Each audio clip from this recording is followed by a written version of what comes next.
पंक्तियां ये थी कि जी रहे हैं लोग कैसे आज के वातावरण, जी रहे हैं लोग कैसे आज के वातावरण में, नींद में दिन डूब जाता रात कटती जागरण। वाह, कि सिंह भूखे मर रहे हैं, कि सिंह भूखे मर रहे हैं, घर गधों के खीर पकती और सीखती है गीत कोयल बैठ कौओं की सरगी। जी रहे हैं लोग कैसे आज के वातावरण।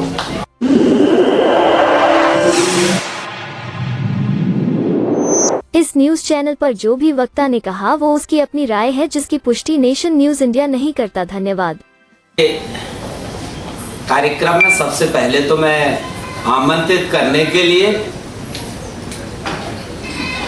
सविता जी का, पूनिया साहब का और प्रोफेसर धनीराम जी का बहुत बहुत आभार व्यक्त करना चाहूँगा कि उन्होंने मुझे इस मंच के लायक समझा और आमंत्रण को स्वीकार करते हुए मैंने अपनी उपस्थिति दर्ज कराई है। कोशिश करूँगा कि कुछ बातें आपके समक्ष रखूं जिससे कि अब जो बुजुर्ग हैं, सीनियर लोग हैं, वो क्या लाभान्वित होंगे, लेकिन हमारे जो बच्चे बैठे हुए हैं यहाँ पर वो जरूर लाभान्वित हो सकते हैं। साथियों, आज का ये जो कार्यक्रम है बोधसत्व बाबा साहब भीमराव अंबेडकर की जयंती के अवसर पर आयोजित किया गया है। ये पूरा महीना इस तरह के कार्यक्रमों के लिए जाना जाता है और एमसीसी के कारण, क्योंकि जो चुनाव आचार संहिता लगी हुई है, तो बहुत सारे लोगों ने कार्यक्रम बाद के लिए भी टाल दिए हैं।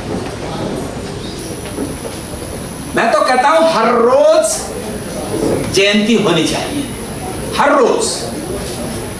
ऐसा नहीं है, हमारे बहुत सारे साथी यहाँ पर बैठे हैं जिनसे मैं बहुत अच्छे ढंग से परिचित हूँ। मेरे कलीग्स हैं, संजय सुभाष जी हैं, दारा सिंह जी हैं और बहुत सारे शिक्षक साथी हैं जो कि परिचित हैं। मेरा काम है कि दिल्ली के शिक्षा विभाग में एक छोटी से पद पर काम करता हूँ।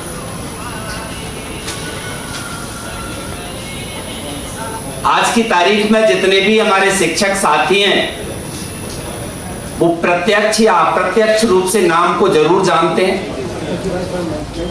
क्योंकि दिल्ली सरकार के लिए, म्युनिसिपल कॉर्पोरेशन ऑफ दिल्ली के लिए और जो हमारी दो अन्य लोकल बॉडीज हैं जो छोटी हैं, नई दिल्ली नगर पालिका और छावनी बोर्ड, उनके शिक्षकों और प्रधानाचार्यों के लिए प्रशिक्षण की व्यवस्था करना मेरी नैतिक जिम्मेदारी है और उसको निभाने के लिए एक कोशिश करता हूं कि बेहतर काम कर सकें। लेकिन मेरे मन में कुछ प्रश्न उठ रहे हैं और प्रश्न उठना जायज है। दोस्तों, हमारे जितने भी मैं ये नहीं कहता कि हमारे बच्चे जो है सारे के सारे जो है पब्लिक स्कूल्स में पढ़ रहे हैं।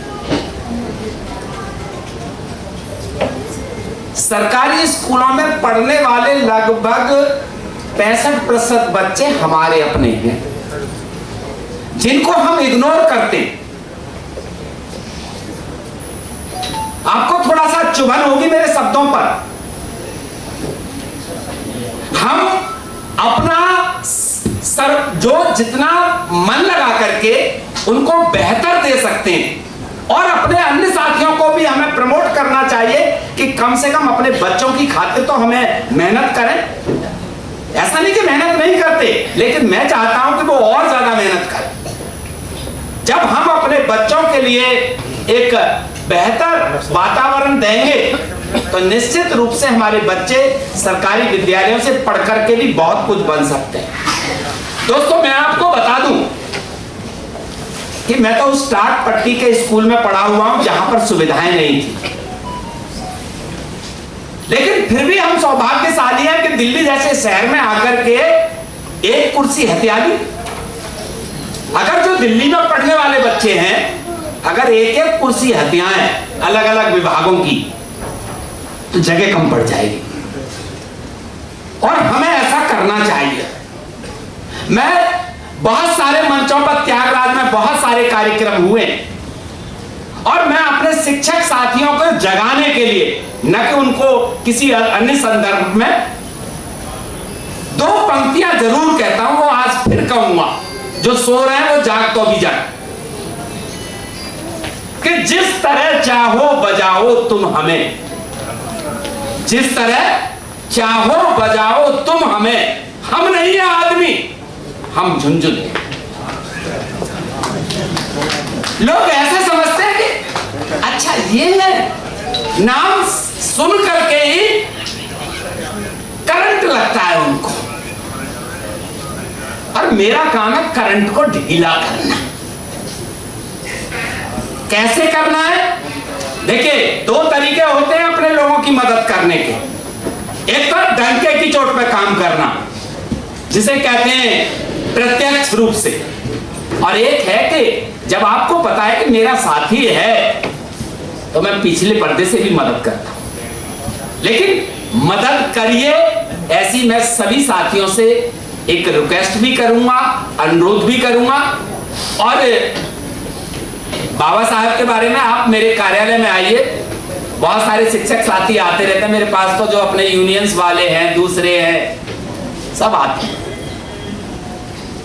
मेरा अपना ऐसा पहला ऑफिस मिलेगा पूरी दिल्ली में, डंके की चोट पे कह रहा हूं, सबको आमंत्रित कर रहा हूं कि आप आइए मेरे कमरे में और वहां पर फूल चढ़ाइए बाबा साहब के ऊपर। जो पोर्ट्रेट मैंने लगाया है पूरे देश भर में कहीं नहीं मिलेगा, मैं गारंटी देता हूं, और सबको आमंत्रित भी करता हूं। इसके लिए दिल चाहिए बड़ा, नहीं तो होता क्या है, एक बहुत छोटी सी तस्वीर ली और किसी कोने पे ऐसे लगा देते हैं।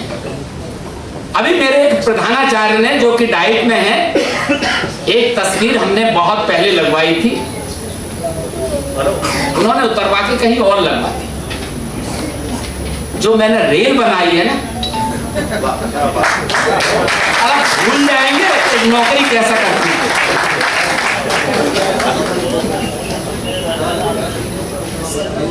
और एक और चीज मैं कह दूं, मैं किसी से डरता नहीं हूं। जिसे मेरा जो बिगाड़ना हो बिगाड़ लो, आज तक तो कोई कुछ नहीं बिगाड़ पाया। बस ये है कि देरी हो सकती है, अंधेर नहीं हो सकती, ये गारंटी है। संघर्ष तो करके देखो ना एक बार। मैंने जो लड़ाई लड़ी है अपने यहाँ पर, सुभाष जी जानते हैं इस बात को, आसान नहीं था उस कुर्सी पर बैठना या छीनना। 2015 से लड़ाई शुरू की और उन लोगों के मुंह से छीन ली रोटी। तो मुझे चाहिए, मेरा हक है, और हक तब मिलता है जब आप क्वालिफाइड होते हैं। नॉन क्वालिफाइड को कोई नहीं बिठाना चाहता। मेरे शिक्षक साथी वेल क्वालिफाइड है स्कूलों में, लेकिन एक स्टैंप कर दी गई है, साहब ये है। ऐसे ही चाहे मैं प्रधानाचार्यों की नियुक्ति की बात हो, उनके जो स्कूल्स देख लीजिए, उनको देंगे मोलरबंद, रघुवीर नगर, जहांगीरपुरी, त्रिलोकपुरी, कल्याणपुरी, जो कि वो अनुसूचित जाति की, और जो वैसे हैं शर्मा जी, वर्मा जी, उनको जनकपुरी, विकासपुरी,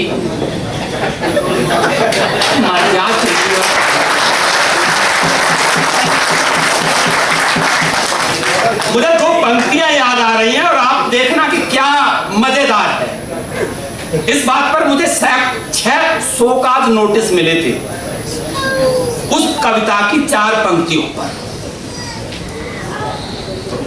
दिन था 2 अक्टूबर 2014, पूरे देश भर में स्वच्छता अभियान बनाया गया और उस कार्यक्रम में उसका नोडल ऑफिसर बना दिया मुझे। मैंने ली खबर,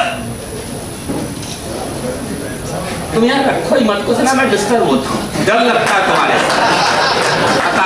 भेज दो।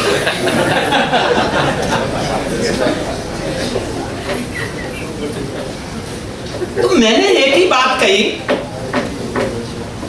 उस समय वो हमारे यहाँ पर निर्देशिका थी, मैंने अभी उनको एक ही बात कही थी, मैंने कहा आप लिस्ट देख लो डायरेक्टर्स की, 17 विदा कर दिया, 18वीं तुम हो। नाहर सिंह का कोई कुछ नहीं बिगाड़ पाया, लेकिन पंगा मत लेना।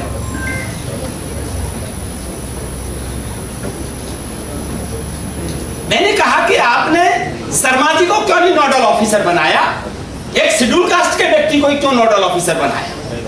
क्या मोदी जी ने यही आदेश दिया है कि स्वच्छता अभियान का या जो भी, देखिए सफाई करना कोई बुरी बात नहीं है, सब करें ना, अकेला मैं क्यों नोडल ऑफिसर बनूं? जो और बहुत सारे ऑफिसर उन्हें बना दो ना, हम भी उनके साथ झाड़ू लेकर मारेंगे। 4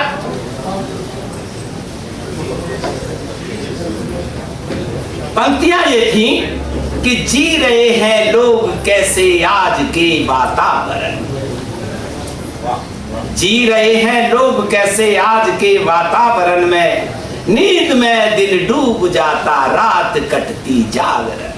वाह, कि सिंह भूखे मर रहे हैं, कि सिंह भूखे मर रहे हैं, घर गधों के खीर पकती और सीखती है गीत कोयल बैठ कौओं की सरगी।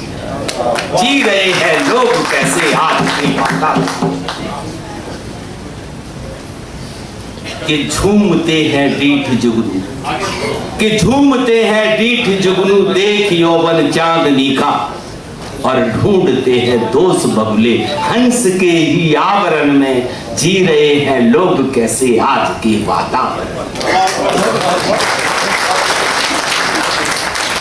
और ये पंक्तियां मैंने इस बात पर कही थी क्योंकि जो मेरी डायरेक्टर बना करके भेजी थी वो थी MA BEd और मैं था MA MEd PhD।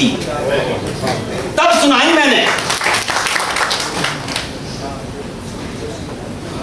देखिए, अगर आप अपनी बात को रखते हैं और जायज है तो ऊपर बैठी हुई अथॉरिटी भी आपकी बात को सुनती है।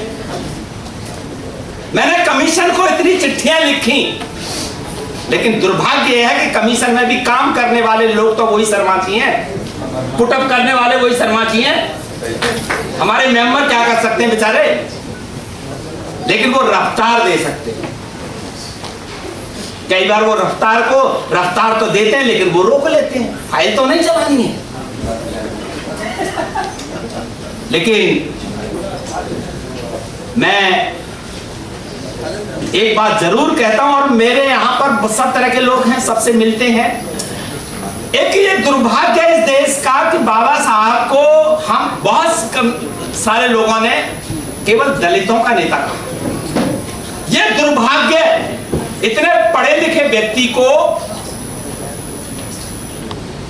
जिस व्यक्ति ने महिलाओं का उद्धार किया हो, जिस व्यक्ति ने देश की अर्थव्यवस्था को संचालित करने के लिए RBI जैसा संगठन खड़ा किया हो, महिलाओं को मातृत्व अवकाश, ऐसा नहीं केवल रिजर्व की महिलाओं को मिलता है मातृत्व अवकाश, मिलता तो सबको है ना। खीर खाने के लिए सब, बदनाम करने के लिए नाहर सिंह। भैया ये कौन सी बात है? जो ना हारे वो है नाहर सिंह।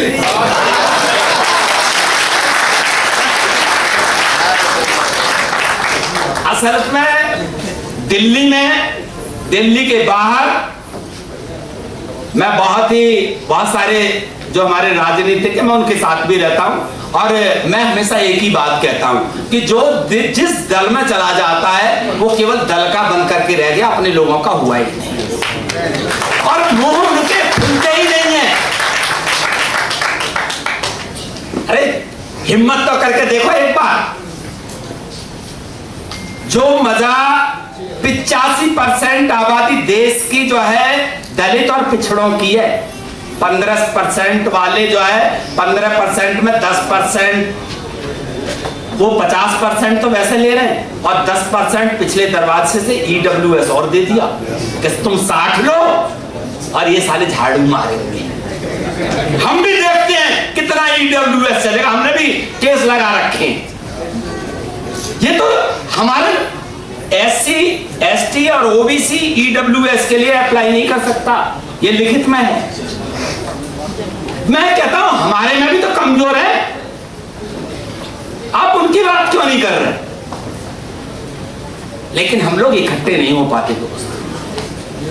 हमने छोटे छोटे, जैसे गांव देहात में गुर्गे होते हैं ना, ऐसे छोटे छोटे समूह बना रखे हैं।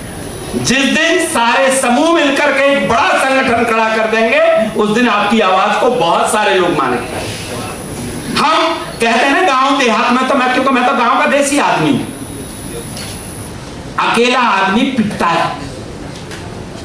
और जब 50 खड़े हों तो किसी माई के लाल में हिम्मत नहीं होती कि वो किसी की तरफ आंख उठा के देखे, क्योंकि उसे पता है 50 इकट्ठे मारेंगे। मैं ये चाहता हूं इस सभा में जितने भी हमारे बच्चे बैठे हुए हैं और नौजवान बैठे हुए हैं, ये जितने शौक हैं जिंदगी के, ये आपको लग रहा है ना बेरोजगारों को काम दे दिया। कौन सा काम? ट्वीट करो, व्हाट्सएप कर लो। हमारे गांव में एक कहावत होती, मां मर गई अंधेरे में, छोरी को नाम लालटेन।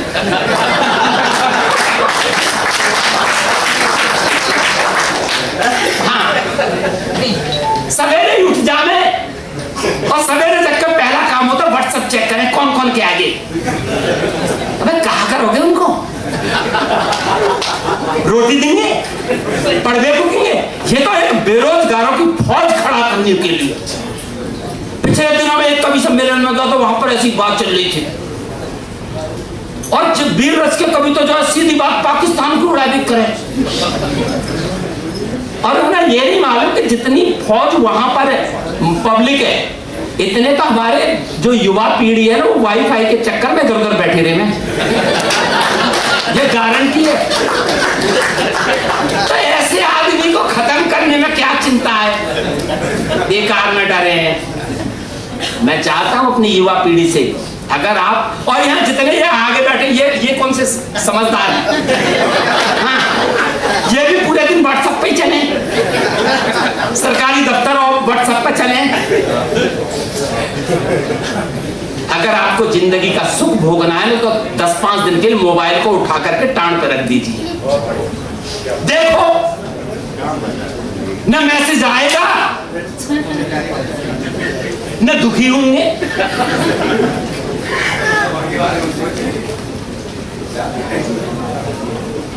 पहले होता क्या था, पहले प्यार, अब आजकल तो जो इस पे ही लबेरिया मलेरिया पता नहीं कौन कौन से मैसेज सब चल रहे हैं, इसी पे ही सारे काम बने।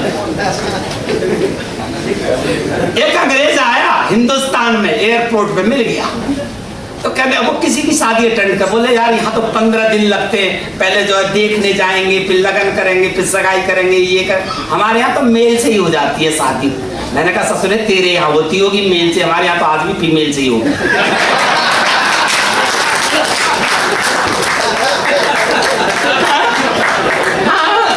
वहां मेल से होती है क्योंकि वो ब्रिटेन।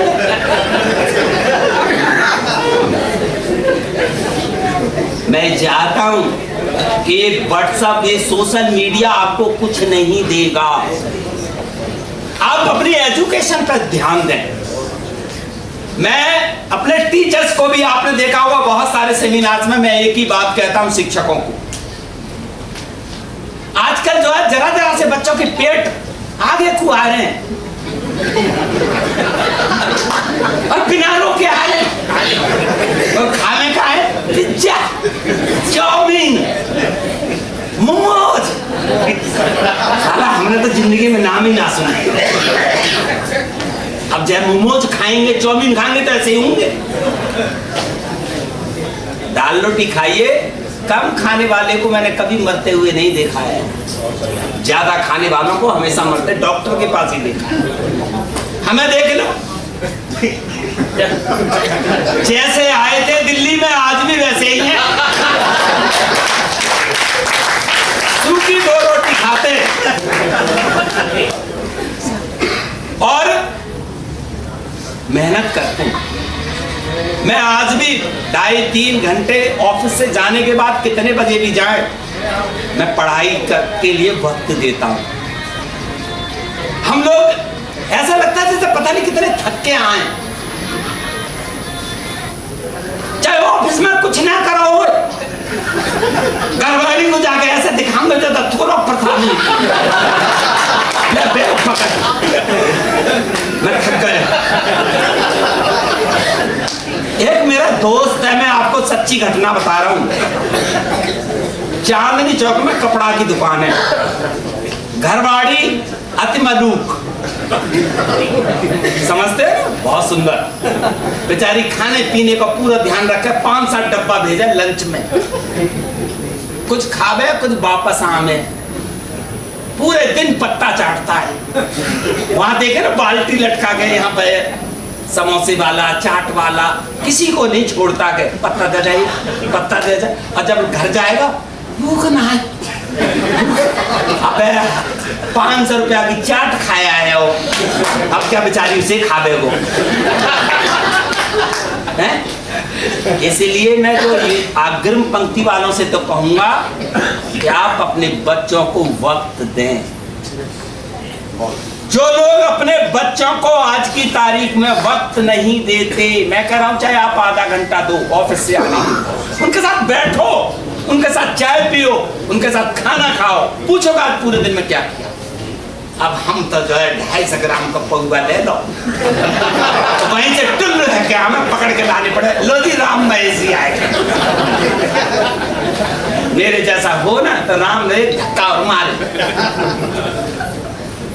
मैं सब साथियों से और विशेषकर अपने लोगों से एक बात कहता हूं कि अगर आप 100 रुपये अगर उस पर खर्च करते हैं, तो आप 100 रुपये का कोई मिष्ठान खरीदिए और पूरी फैमिली के साथ बैठ करके उसका अनुसरण करिए, उसका लाभ लीजिए, आपकी फैमिली में एक एकता आएगी, नजर आएगी।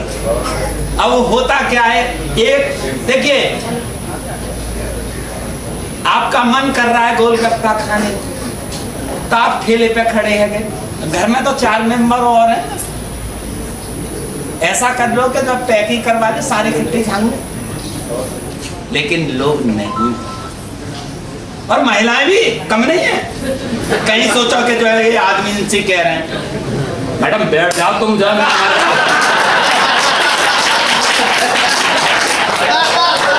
अरे कम से कम 2-4 दिन तक बैठ जाओ,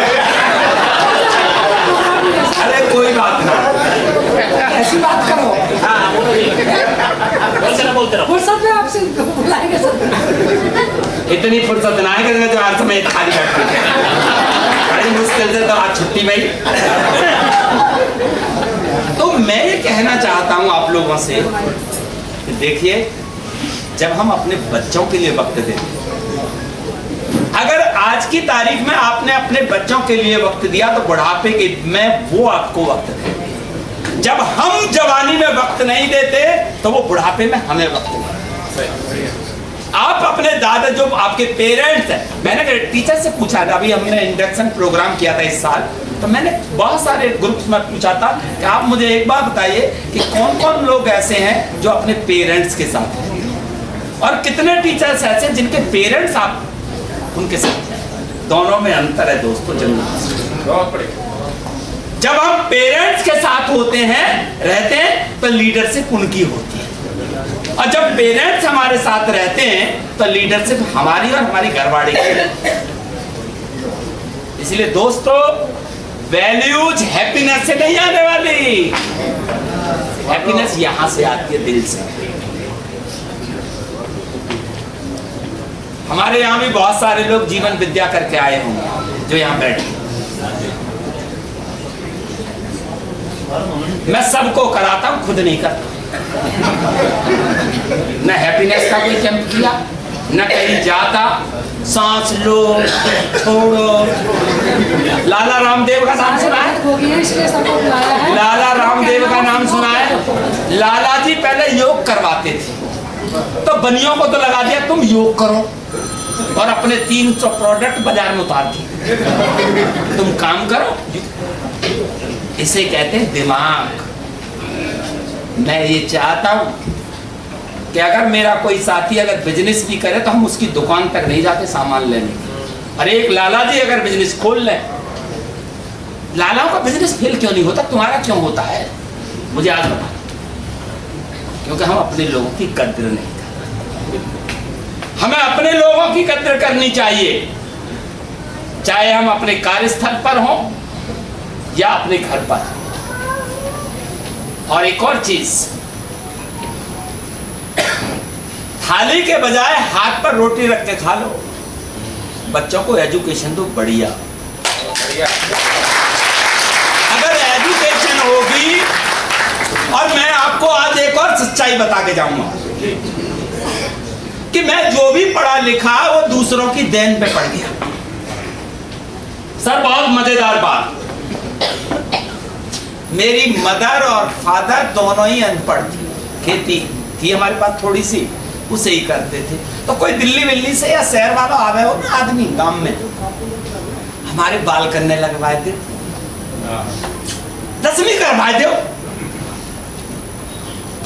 घर वालों ने 10वीं करवाई, हमारा कोई ना पूछो। फिर कोई और आए तो वो 12वीं के लिए बोल गो। अरे आप विश्वास नहीं करोगे, मैं पीएचडी करेगा काइन ना पूछो। फिर हमें ही हथियार उठाने पड़े अपने आप। और अब तक 7 नौकरी बदल दी। अगर कुछ था पेरेंट्स का दिया हुआ, हमारे जो शिक्षक रहे उन्होंने दिया। मैं आज भी अपने शिक्षकों का सम्मान करता हूं। आजकल तो बच्चे भी पिताजी पैदा है रहे, चाहे मेरे सही या आपके सही।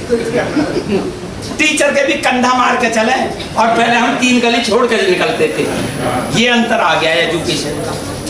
और ये एजुकेशन किससे आ रही है? टीवी से। जो हमारा पहले दूरदर्शन एक चैनल आता था तो हम शुक्रवार को इंतजार करते थे कि चित्रहार आवे को, तो पूरी फैमिली बैठ गई। आजकल तो एकता कपूर, सो नहीं नाते, और बालाजी महाराज भी कछ ना करें।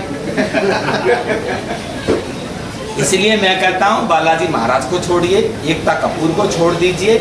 आप अपने बच्चों के साथ जितना समय देंगे उतने बच्चे आपके मजबूत होंगे, आप मजबूत होंगे। और ये पैसा, मैं एक और बात कहना चाहूंगा कि पैसा कुछ नहीं होता है, आज है कल नहीं होगा।